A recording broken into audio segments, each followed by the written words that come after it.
Hi, I'm Bill O'Reilly reporting tonight from Boston. Thank you for watching us. Killing babies in America. That's the subject of this evening's Talking Points memo. For more than a year, The Factor has been investigating Dr. George Tiller of Kansas. For $5,000, Tiller, the baby killer as some call him, will perform a late-term abortion for just about any reason. In Kansas, the law says that abortions are legal after 22 weeks when a baby in the womb becomes viable, only if there is, quote, irreversible impairment of a major bodily function of the pregnant woman, unquote. Now, that's a pretty high bar, but there is the mental health exception, and that is where Dr. Tiller lives. The Factor has learned that in Kansas, a mental health exception can be just about anything. However, we needed to prove that. So we tried to get Tiller's records. We could not. He cited patient confidentiality.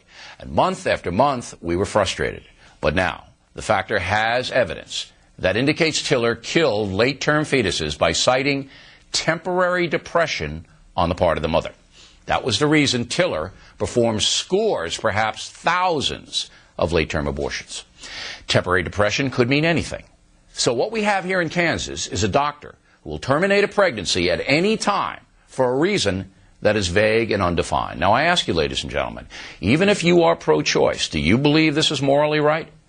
Tiller himself will not comment about his barbaric practice, but we've obtained a video where he says this. Patients are smart enough to understand what's going on with them. Patients are tough enough to put up with the emotional pain of the decision, and patients are responsible enough to put up with the good results and the bad results that come from their decisions. Now, in addition to Tiller's late-term abortion mill, The Factor has obtained information that his clinic and another in Kansas are violating the law. Dozens of abortions have been performed in that state on girls ages 10 to 15, some of them by Tiller, 10 to 15. And those abortions were not reported to authorities as required by law. Now, several of those abortions indicated forcible rape. Once again, they weren't reported. So the criminals who impregnated the girls have so far gotten away with it. Kansas Attorney General Phil Klein, whom we'll talk to in a few moments, is trying to rectify the situation, but is under attack from many newspapers in his state. Wait till you hear this.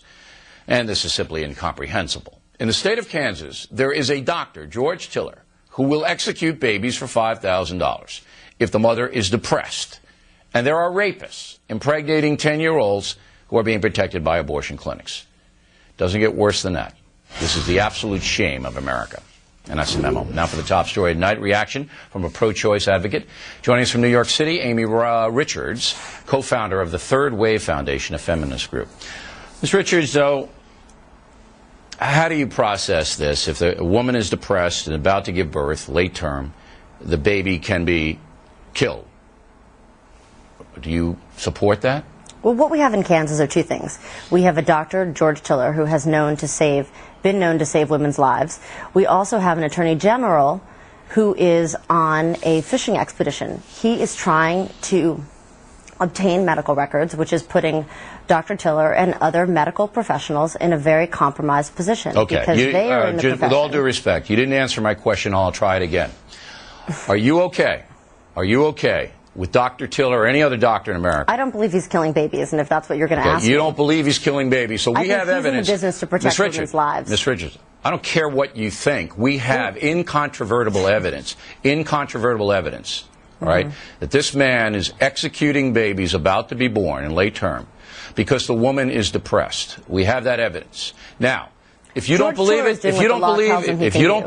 I don't care. But just for the sake of argument, say that is true. Abortions in this country are allowed to take into consideration, given their medical expertise and their medical training, are there exceptions that are necessary to preserve the life or health of the mother? Okay, that doesn't have anything to do with depression. Mental health as well as physical health. What I'm taking from this is you are okay with Dr. Tiller, a man you admire, executing babies about to be born because the mother says she's depressed. You're okay with that? I support Dr. Tiller's decision as a trained medical professional to make the decision that is going to be best for me or any other woman who would be in the situation that would be seeking out his services. Okay, it's hard to believe that you are okay with it, but that is your life. You're an American. You're entitled to your opinion. Now, we also have evidence that 10 to 15-year-old girls, as you heard me say, were raped and had to have abortions because they were raped.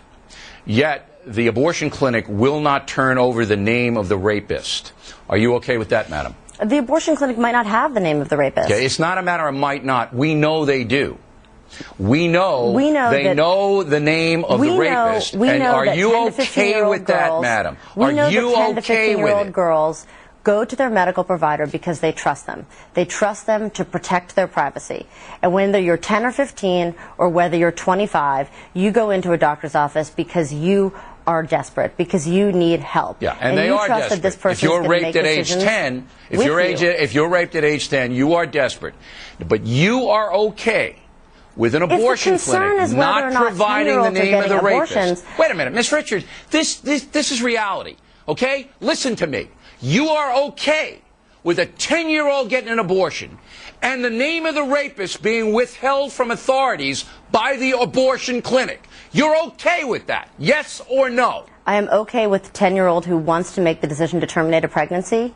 Okay, and the rapist gets away with it. The rapist gets away with it because the clinic won't report the name. No, the rapist gets away with it because there are laws out there that make it almost impossible for rapists to be convicted appropriately in this country. Every day there are 10-year-olds because in every state there are very specific procedures that somebody must file. The 10-year-old's probably not able to pursue her case anyway because did she go to the hospital within 24 hours or 48 hours to take a rape kit? Did she report to authorities within 24, 48 hours? Ms. Richard, I don't know what you're talking about now. There are so many more limitations to take into consideration. And if you, for one, are concerned about 10 or 15-year-olds being in the position of being vulnerable by rapists in this country, the way to do it, to go about protecting the girls, is to not make them feel vulnerable in their most vulnerable situation. No, you're right. You're right. The way to do it is to let the child rapist get away with it, to have the abortion clinic not medical records of the girls is not report as required by law. What's letting the rapist get away from it? Of course you are. How are you going to catch him? Of course you are.